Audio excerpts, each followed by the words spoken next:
നാലാം സങ്കീർത്തനം നമുക്ക് ദൈവം അനുഗ്രഹിച്ച് നൽകിയതോ ദൈവത്തിന് സ്തോത്രം ചെയ്യുന്നു. നാലാം സങ്കീർത്തനത്തിൽ സങ്കീർത്തനക്കാരൻ ദൈവത്തിൽ നിന്നും അനുഭവിച്ചറിഞ്ഞ ആ കൃപകളെ ധ്യാനിക്കുന്ന ഒരു സങ്കീർത്തനമാണ് നാലാം സങ്കീർത്തനം. ഫ്രം മൈ ഡിസ്ട്രസ്, എൻ്റെ ഞെരുക്കത്തിൽ നിന്ന്, Lord give me an enlarge, എനിക്കൊരു വിശാലത നൽകണമേ എന്ന് പ്രാർത്ഥിക്കുന്ന ഒരു പ്രാർത്ഥനയാണ് ഈ സങ്കീർത്തനത്തിൽ നമ്മൾ കാണുന്നത്.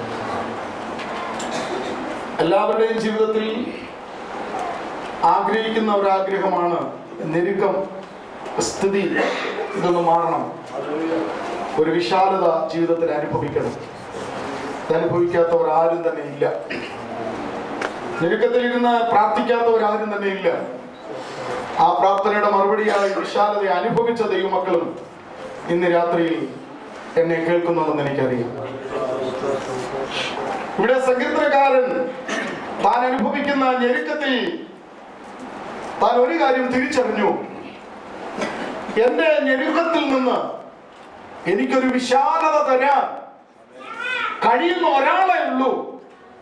അത് മനുഷ്യരാരുമല്ല, എന്റെ നീതിയായ ദൈവമാണ്. അതുകൊണ്ടാ താൻ ആ വാക്യം, ഒന്നാം വാക്യം ഒന്ന് വായിക്കാമോ? എന്റെ നീതിയായ ദൈവമേ, ഞാൻ വിളിക്കുമ്പോൾ ഉത്തരമരുളണമേ, ഞാൻ ഞെരുക്കത്തിലിരുന്നപ്പോൾ നീ എനിക്ക് വിശാലത വരുത്തി. വീണ്ടുമുള്ള പ്രാർത്ഥനയാണ്. ഇന്നലകളിൽ ഞാൻ ഞെരുക്കത്തിലിരുന്ന് നിലവിളിച്ചപ്പോൾ നീ എനിക്ക് വിശാലത വരുത്തിയ ദൈവമാണെങ്കിൽ ഇന്ന് ഞാൻ അനുഭവിക്കുന്ന ഇടുക്കങ്ങളുടെ നടുവിലും എനിക്ക് വീണ്ടും ഒരു വിശാലത വേണം. മറ്റൊരു വിശാലതയ്ക്ക് വേണ്ടി, മറ്റൊരു സ്ഥിതിയുടെ അല്ലെങ്കിൽ അവസ്ഥകൾക്കൊരു വ്യത്യാസത്തിന് വേണ്ടി വീണ്ടും ദൈവത്തോട് നിലവിളിക്കുന്ന ഒരു നിലവിളിയാണ്. ഇന്നലകളിൽ നീ എന്റെ നീതിയായി എനിക്ക് ഉത്തരമരുളിയ ദൈവമാണെങ്കിൽ ഇന്നും എന്റെ ഞെരുക്കത്തിന്റെ നടുവിൽ എനിക്കൊരു വിശാലത നൽകണമേ. മനുഷ്യർക്ക് എന്റെ സ്ഥിതി മാറ്റാനോ, മനുഷ്യന്റെ എന്റെ ഞെരുക്കം, എന്റെ ഇടുക്കം മാറ്റി എനിക്കൊരു വിശാലത തരാനോ ഒരിക്കലും കഴിയത്തില്ലെന്ന് വ്യക്തമായി തിരിച്ചറിഞ്ഞ ദാവീദ് ദൈവത്തോട് നിലവിളിക്കുകയാണ്. നിനക്ക് മാത്രമേ എന്റെ സ്ഥിതി മാറ്റാൻ കഴിയത്തുള്ളൂ. നമ്മുടെ ചിന്താഗതികൾ പലപ്പോഴും മനുഷ്യരിലേക്ക് പോകും. നമ്മുടെ മനസ്സ് പലപ്പോഴും ഇന്നാൾ വിചാരിച്ചാൽ എന്റെ അവസ്ഥയ്ക്ക് ഒരു മാറ്റം വരുത്താൻ പറ്റും, ഇന്നയാളെ ഒന്ന് ചെന്ന് മുട്ടിയാൽ, ഇന്നയാളോടൊന്ന് ചെന്ന് സംസാരിച്ചാൽ ചിലപ്പോൾ ഇതിനൊരു മാറ്റം വരാൻ പറ്റും. ഇത് മാനുഷികമാണ്. കാരാഗ്രഹത്തിൽ കിടന്ന് ജോസഫ് ഓർത്തു, പാനപാത്രവാഹകൻ വിചാരിച്ചാൽ ഈ ചങ്ങലകളിൽ നിന്ന് എനിക്ക് പുറത്തു വരാൻ പറ്റും, എന്റെ ഇടുക്കം മാറിക്കിട്ടും. സ്വപ്നം വ്യാഖ്യാനിച്ചു കൊടുത്തപ്പോൾ പാനപാത്രവാഹകനോട് പറഞ്ഞൊരു കാര്യമുണ്ട്, നീ വീണ്ടും രാജസ്ഥാനത്ത് ചെല്ലും, പഴയ ജോലി നിനക്ക് കിട്ടും. എന്നാൽ അപ്പക്കാരൻ അവന്റെ അവസ്ഥ പോക്കാം. എന്നാൽ എനിക്കൊരു കാര്യം നിന്നോട് പറയാനുണ്ട്, നീ വീണ്ടും രാജസ്ഥാനത്ത് ചെന്ന് പഴയ ജോലി നിനക്ക് തിരികെ ലഭിക്കുമ്പോൾ എന്നെ ഒന്ന്. പിന്നെ കാരാഗ്രഹത്തിൽ കിടക്കുന്ന ജോസഫിന്റെ പ്രാർത്ഥന, പാനപാത്രവാഹകനോട് ഇടപെടണമേ, എന്റെ കാര്യം രാജാവിനോടൊന്ന് ബോധിപ്പിക്കാൻ അവന്റെ ഹൃദയത്തോട് ഇടപെടണമേ. ജോസഫേ, പാനപാത്രവാഹകനല്ല നിന്നെ ഓർക്കേണ്ടത്, നിന്റെ കൈകളിൽ ഇപ്പോൾ കിടക്കുന്ന ചങ്ങലകൾ അഴിച്ചു മാറ്റാൻ ഒരു പാനപാത്രവാഹകനെ അല്ല ഞാൻ ഒരുക്കിയിരിക്കുന്നത്. രാജ്യത്തിന്റെ രാജാവ് കാണുന്ന സ്വപ്നം വ്യാഖ്യാനിച്ചു കൊടുക്കാനാണ് നിന്നെ ഇവിടെ കൊണ്ടുവന്നത്. നിന്നെ പ്രധാനമന്ത്രിയായി ഉയർത്താനാ അല്ല. ഈ പാനപാത്രവാഹകൻ ഓർത്തിരുന്നെങ്കിൽ, രാജാവിനോടൊരു വാസ്ത വെച്ചിരുന്നെങ്കിൽ, രാജാവ് പാനപാത്രവാഹകനോട് പറഞ്ഞേനെ, ഓക്കെ നീ അവനെ എന്താന്ന് വെച്ചാൽ ചെയ്തോ. അവനൊരു മലയാളി കൂടെ ആയിരുന്നെങ്കിൽ ഈ പാനപാത്രവാഹകൻ അവനെ കാരാഗ്രഹത്തിൽ നിന്ന് പുറത്തു കൊണ്ടുവന്നിട്ട് ഈ മുന്തിരിച്ചാറ് എടുക്കുന്ന മുന്തിരിയുടെ കൊമ്പുണ്ട്, അത് കൊട്ടയ്ക്കകത്ത് ചുമന്ന് വെളിയിൽ കൊണ്ടു കൊടുക്കുന്ന ഒരു ജോലി കൊടുക്കും. എന്തായാലും അവന്റെ മേളിലോട്ടൊരു ജോലി കൊടുക്കത്തില്ലേ? പാനപാത്രവാഹകൻ എന്നെ ഓർക്കാഞ്ഞതിനായി സ്തോത്രം. കാരണം അവൻ എന്നെ മറന്നതാണ് ദൈവത്തിന്റെ പ്രവൃത്തി വെളിപ്പെടാൻ. ചിലപ്പോഴൊക്കെ നാം ദൈവസന്നിധി സ്തോത്രം ചെയ്യണം. ചിലരൊക്കെ എന്നെ മറക്കാനിടയായതിനായി സ്തോത്രം. ചിലരൊക്കെ എന്റെ മേൽ സഹായത്തിന് വരാഞ്ഞതിനായി സ്തോത്രം. അതുകൊണ്ടല്ലേ ദൈവകരം കാണാൻ ഇടയായത്, അതുകൊണ്ടല്ലേ ദൈവപ്രവൃത്തി കാണാൻ ഇടയായത്, എനിക്ക് എന്റെ മുഴുവൻ മഹത്വവും ദൈവത്തിന് തന്നെ കൊടുക്കാൻ ഇടയായത്. അതുകൊണ്ടല്ലേ ചില മനുഷ്യർ എന്റെ സ്ഥിതി മാറ്റുമായിരിക്കുമെന്നുള്ള ചിന്താഗതികൾ ഡിലേറ്റ് ചെയ്തുകളാ.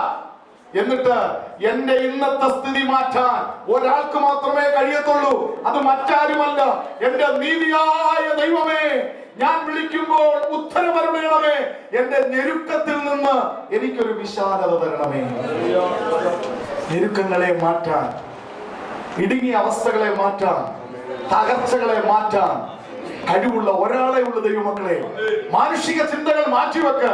ഇന്നാളെടുത്ത് പോയാൽ, ഇന്നാളെ സമീപിച്ചാൽ എന്നുള്ള ചിന്തകൾ മാറ്റിയിട്ട് ഇന്ന് രാത്രി ദൈവസന്നിധി പറ, എന്റെ നീതിയായ ദൈവമേ, നീ എന്റെ ഞെരുക്കത്തിൽ ഞാൻ നിന്നോട് നിലവിളിക്കുമ്പോൾ എനിക്കൊരു വിശാലത തെരുമാറാകണം. ഞെരുക്കത്തിൽ ഇരുന്ന് നിലവിളിച്ചപ്പോൾ വിശാലത കൊടുത്ത ഒത്തിരി സംഭവങ്ങൾ പഴയ നിയമത്തിലുണ്ട്. ഞാൻ അവിടേക്ക് പോകുന്നില്ല, പുതിയ നിയമത്തിലേക്ക് വരാം.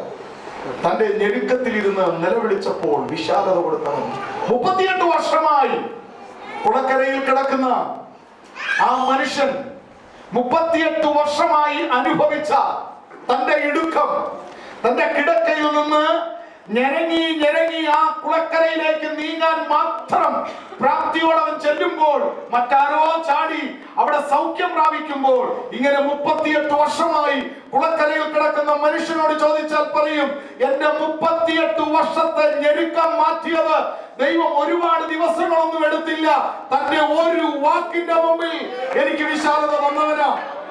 ഇന്ന് രാത്രിയിൽ എന്റെ ദൈവമക്കളോട് ഞാൻ പറയട്ടെ, എത്ര കാലമായി നീ ഞെരങ്ങുന്നു എന്നല്ല, എത്ര കാലമായി നീ ഇടുക്കത്തൂടെ പോകുന്നല്ല, എത്ര കാലമായി നീ ഞെരുക്കം അനുഭവിക്കുന്നല്ല, ദൈവം തന്റെ കരം ചലിപ്പിക്കുമ്പോൾ, ദൈവം നമ്മോട് ഇടപെട്ട് കഴിയുമ്പോൾ നമ്മുടെ ഞെരുക്കം മാറ്റി നമുക്ക് വിശാലത തരാൻ ഒരുപാട് ആണ്ടുകൾ ദൈവത്തിന് വേണ്ട, ഒരുപാട് മാസങ്ങൾ ദൈവത്തിന് വേണ്ട, ഒരുപാട് ആഴ്ചകൾ ദൈവത്തിന് വേണ്ട. ഒരു ശബ്ദത്തിന്റെ മുമ്പിൽ, ഒരു വാക്കിന്റെ മുമ്പിൽ എനിക്ക് വിശാലത തരാൻ കഴിവുള്ളവനാ. ബെഥെസ്ദ കുളക്കരയിൽ ഞെരുക്കത്തിൽ നിന്ന് വിശാലത കൊടുത്ത കർത്താവിന്റെ കരം വെളിപ്പെട്ടെങ്കിൽ വർഷങ്ങളുടെ പഴക്കം ദൈവത്തിന് വിഷയമല്ല. ഒരു വാക്കിന്റെ മുമ്പിൽ കർത്താവ് വിശാലത കൽപ്പിക്കുന്ന ദൈവമാണ്. Praise God Jesus. സുന്ദരമെന്ന ഗോപുരത്തിന്റെ ആ വാതിക്കൽ ഇരുന്ന് ഭിക്ഷ യാചിക്കുന്ന, ഇരുന്നുകൊണ്ടിരിക്കുന്ന മനുഷ്യനെന്ന, ഇരുന്നുകൊണ്ടിരിക്കുന്നവൻ, അവന്റെ ജീവിതത്തിന്റെ എല്ലാ ദിനങ്ങളും ആരോ അവനെ ചുമന്നുകൊണ്ടുവന്ന് അവിടെ ഇരുത്തുകയാണ്. അവന്റെ ജോലി ഇരക്കുകയാണ്. എന്നാൽ അപ്പോസ്തലനായ പത്രോസും യോഹന്നാനും അന്ന് ദേവാലയത്തിൽ പ്രാർത്ഥിക്കാൻ പോകുമ്പോൾ അവന്റെ നിലവിളി എന്തിനോ വേണ്ടി ഇരക്കുന്ന നിലവിളിയായിരുന്നു. എന്നാൽ അന്ന് അപ്പോസ്തലനാകുന്ന പത്രോസും യോഹന്നാനും യേശുക്രിസ്തുവിന്റെ നാമം ഉച്ചരിച്ചു കഴിഞ്ഞപ്പോൾ അവന്റെ നരിയാണികൾ ഉറച്ചു. അവൻ കാലങ്ങളായി അനുഭവിച്ച ഞെരുക്കം മാറി. പക്ഷെ അവനെ പിന്നെ നിങ്ങൾ കണ്ടത് എവിടെയാണെന്നറിയാമോ?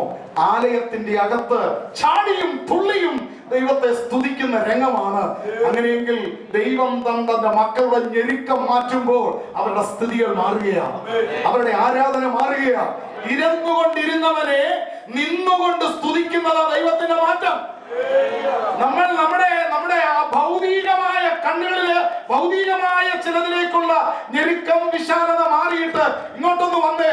ഒരിക്കലും ഈ ആരാധന അനുഭവിക്കാൻ കഴിയാതെ, ഒരിക്കലും ഈ സന്തോഷം അനുഭവിക്കാൻ കഴിയാതെ, ഈ ആത്മാവിന്റെ നിറം അനുഭവിക്കാൻ കഴിയാതെ എവിടെയോ ഇരുന്നുകൊണ്ടിരുന്ന നമ്മെ ഇന്ന് ഇതിനകത്ത് കൊണ്ടുവന്ന് ചാടിയും തുള്ളിയും ദൈവത്തെ സ്തുതിക്കാൻ തക്കവണ്ണം നിറച്ചതാ നമ്മുടെ വിശാലത.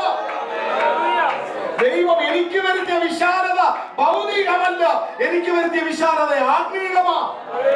എന്റെ ആരാധനയിൽ വിശാലത തന്നു. എന്റെ കിടക്ക മാറ്റി, എന്റെ ഇരുത്ത മാറ്റി. കുളക്കരയിൽ കിടന്നവന്റെ കിടക്ക മാറ്റിയെങ്കിൽ ദേവാലയത്തിന്റെ വാതിക്കൽ ഇരുന്നവന്റെ ഇരുത്ത മാറ്റിയവനാ. ദൈവം നമ്മുടെ സ്ഥിതി മാറ്റുന്ന ദൈവമാണ്. Praise God. അതുകൊണ്ട് സങ്കീർത്തനക്കാരൻ പറഞ്ഞു, സിയോനിൽ നിന്ന് ഇസ്രായേലിന്റെ രക്ഷ വന്നെങ്കിൽ ദൈവം തന്റെ ജനത്തിന്റെ സ്ഥിതി മാറ്റും. യാക്കോബ് സന്തോഷിക്കും, ഇസ്രായേൽ ആനന്ദിക്കും. ദൈവമാണ് തന്റെ ജനത്തിന്റെ സ്ഥിതി മാറ്റുന്നതെന്ന് സങ്കീർത്തനക്കാരനിലൂടെ നമുക്ക് കാണുവാനായിട്ട് സാധിക്കുന്നുണ്ട്.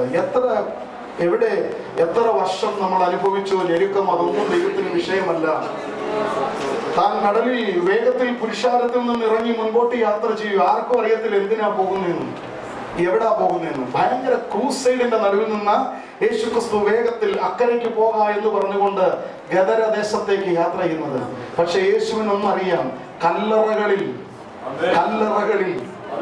സ്വന്തം ശരീരം ഇടിച്ച് മുറിച്ച് തകർത്തുകൊണ്ട് ആർക്കും ഒതുങ്ങാതെ നഗ്നനായി വസ്ത്രം ധരിക്കാതെ സുബോധമില്ലാതെ ഒരു മനുഷ്യൻ കിടക്കുന്നു. അതാ അവന്റെ ഞെരുക്കം.